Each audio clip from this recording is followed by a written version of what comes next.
Joe Bryant was a product of simpler times in Victoria, where, like in many other cities of the 1930s and 40s, athletes would excel in more than one field of play.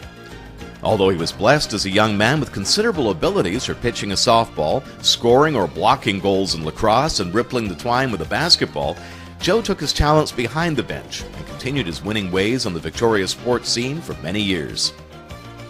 Joe's dad, Tom Bryant, had played some high-level football in Britain before immigrating to Victoria. He lived in the Rock Bay area when his son, Joseph Bryant, was born. Young Joe grew up in the area with a gang of fun-loving sports guys that included Buckshot Thomas and Wally Smith. As youngsters, they shot hoops, and Joe delivered the daily newspaper on his bike. When he left school, he bought a brand new racer for his job as a telegram delivery boy. The pay was 3 cents for a delivery in town and 25 cents for the extra pedaling to outlying areas. His first claim to fame in the Victoria sporting world was as a pitcher with the 1937 Centennial United Church softball team when they won the BC Under-16 Junior Championship. Through an 18-game schedule, Joe's record read: games pitched 18, games won 18, strikeouts 275, for an average of 17 per game. The following season, he was chucking for Harris Cycle in the Junior Commercial League and working at Palm Dairies, where he also played for their squad in the Dairy League. At the same time, Joe, barely age 18, began coaching and guided the Hustlers, later Gorge Pharmacy, to 2 straight Island Junior softball championships. Before the 1939 season was over, Joe was pitching Senior A ball at Athletic Park for the Barons. He stayed with the club under Jim Lackey for the next 2 seasons, during which they were renamed the Longshoremen, the only non-military club in that wartime league. By 1940, softball had slipped to a 3-team circuit, playing wherever they could, with the RCAF holding the power.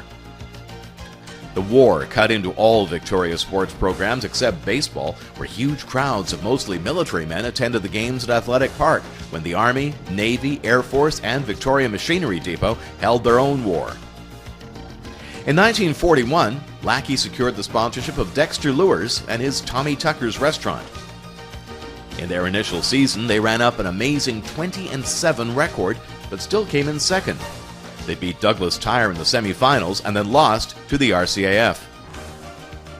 Behind Joe's arm, Tommy Tucker's grew into a powerhouse team that at one point won 14 straight against Naden, Royal Roads, Workpoint, Ladysmith, and Nanaimo to claim the provincial title in 1944.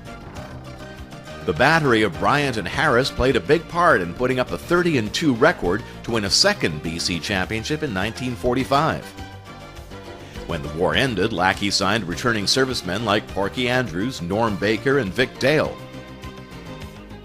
After a 20-year hiatus, pro baseball and the Victoria Athletics were back, playing in rebuilt Royal Athletic Park with new stands running down both baselines and high-powered lighting for night games. Relegated to Central Park, there were still only 3 Senior A squads, but softball was on its way back, with 16 teams playing in 2 sections of a Senior B circuit. Under the same management, the newly named Zeros were the Andrews and Bryant Show, with Joe firing them in and Porky pounding them out.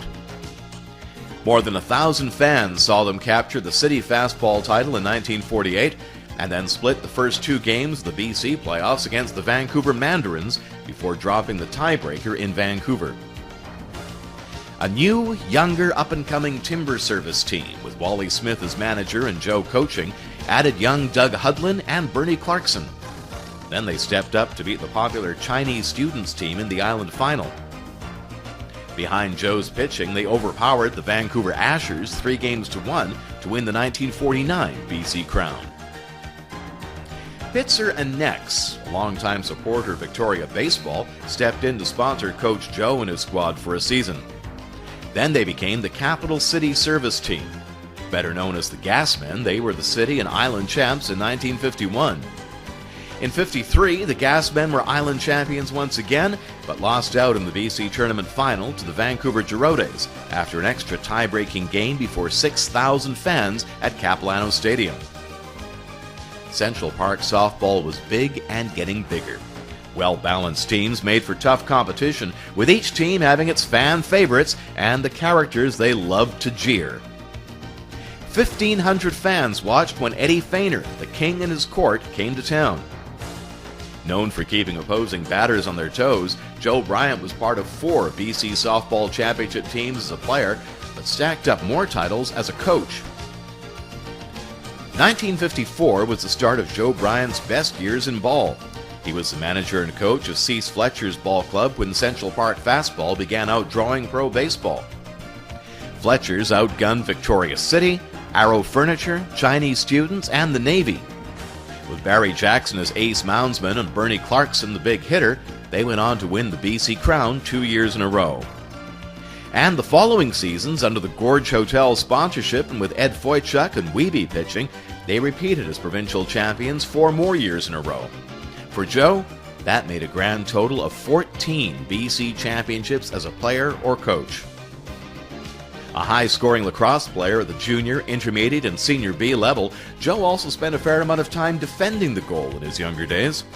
He coached juvenile boys teams during his playing days and guided the Douglas Tire team to the BC Finals in the mid-1940s. Joe began playing lacrosse for the Syracuse intermediate team on the dirt-floored outdoor box at Hampton Park.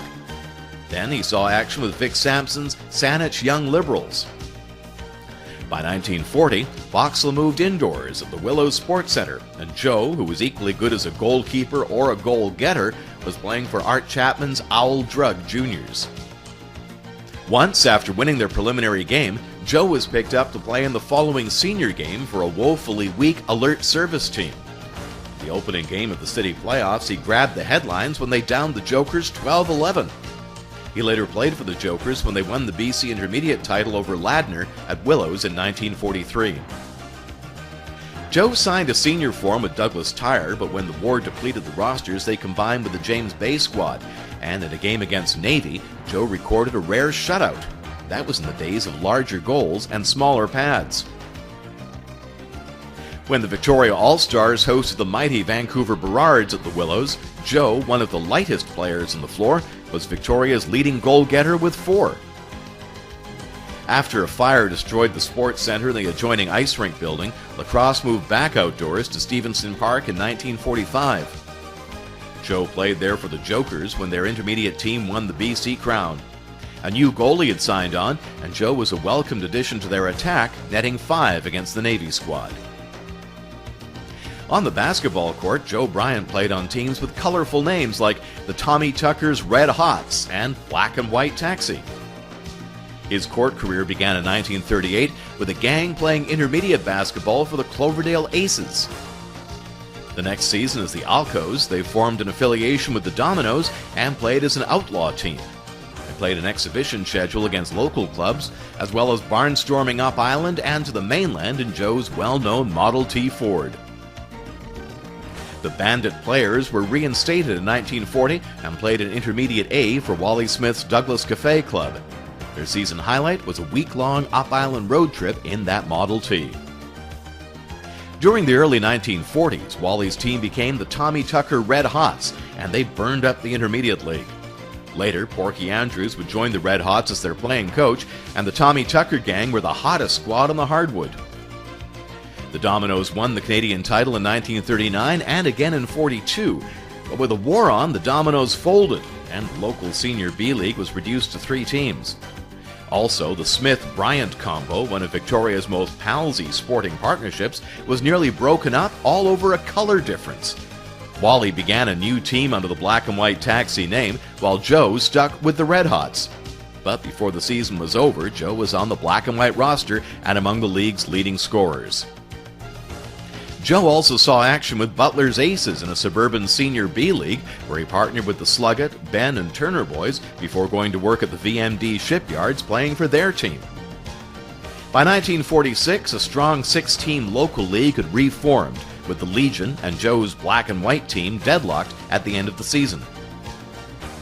That same year, the Dominoes came out of hibernation. Chuck Chapman, Ian McKeechee, Rookie Wright, and Norm Baker were back from the 1942 Canadian champs, and they brought back stars of the past in Doug Peden, Porky Andrews, Busher Jackson, and Hank Rowe. And latecomer George Straith also suited up, if you'll pardon the expression. Joe Bryant parlayed his years of hardwood experience into a position as their assistant manager. The Dominoes roared through the season unbeaten, took the BC title, and were about to head across Canada in search of another national crown, but it was announced that their manager, Dave Nicol, and trainer Bobby Van Horn were unable to go. So Joe got the call to what was his greatest sport thrill. He would accompany the squad as their manager, coach, and trainer, as well as ride herd on this group of dudes. With Norm Baker leading the way, no team they met could lay a hand on them, least of all Assumption College in Windsor, where the Dominoes completed a perfect season, winning Victoria's 5th Canadian Men's Basketball Championship. Joe Bryant went on to coach 10 more years locally, winning the 1968 City Crown with the Tudor House Labatt's. After 3 decades of coaching and playing in 3 sports, Joe hung up his sneakers and cleats to go fishing. And so for his many contributions in softball, baseball, basketball as a player and as a coach, Great Victoria Sports Hall of Fame is pleased to induct Joe Bryant.